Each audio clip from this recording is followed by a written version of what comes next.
What I am doing is I purchased UFO lights, a bunch of research, this and that, and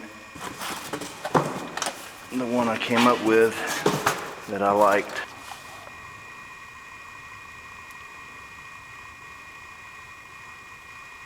Rugged Grade lighting.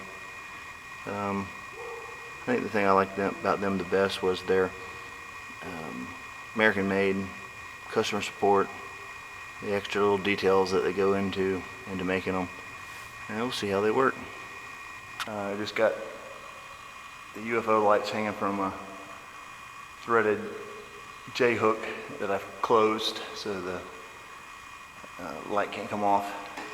I've got the gray half-inch conduit that I'm running my 12-2 wire in.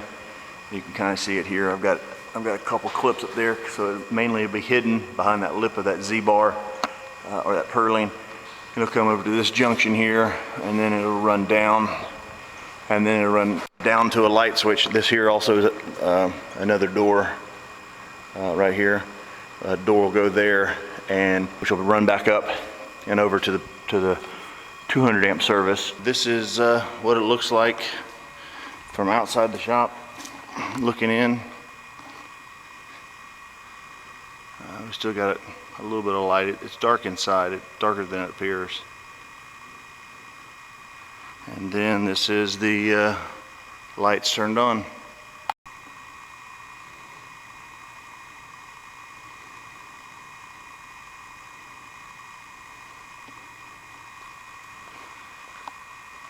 So what I had hoped would accomplish would be for about where the scaffolding and the pallet racking is. A little bit, I wanted light there. This will be where my twin post lift is going to be. I have another little drive over lift that will sit here. So I just kind of wanted this main area lighted. Against this wall, I'm going to have pallet racking all the way to about here. So if the light doesn't go over there completely, it's not a big deal. This back section where I'm standing is going to be my build room, so it'll have its own lighting. And this 10 by 10 section over here is going to be my blacksmith area. But from the wall all the way out 12 feet, which will be about to here, down almost to the far wall will be my build room. And then from that corner all the way to that corner, 12 feet this way, will be an insulated, air conditioned area as well. So I think the lights, I'll know more in about 30-40 minutes, but so far, directly, I mean, even especially directly underneath them, I mean, it lights up very nice. I mean, you wouldn't want to stare at them. So directly under them is really good.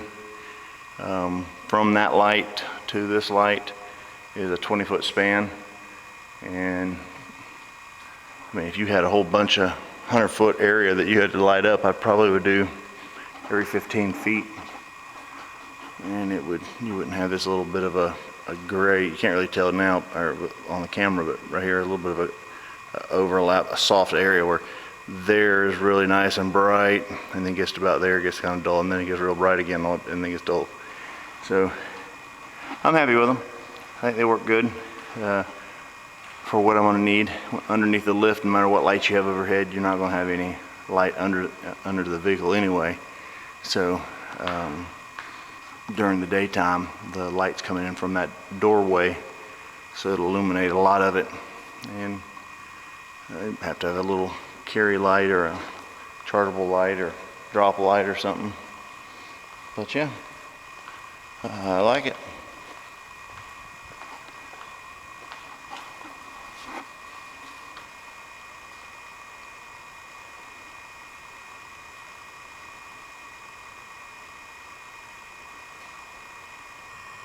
Alright, so as you can see, it's dark. We're here finishing up the light series. These are the 250 watt UFO lights from Rugged Lighting. They're amazing, I love them, easy to install, nice heavy duty American made, good support. As you can see in the 60 by 40 building, even with just these two lights here on this one side, there ain't many shadows. It works well. Here's how dark it gets when I turn the lights off.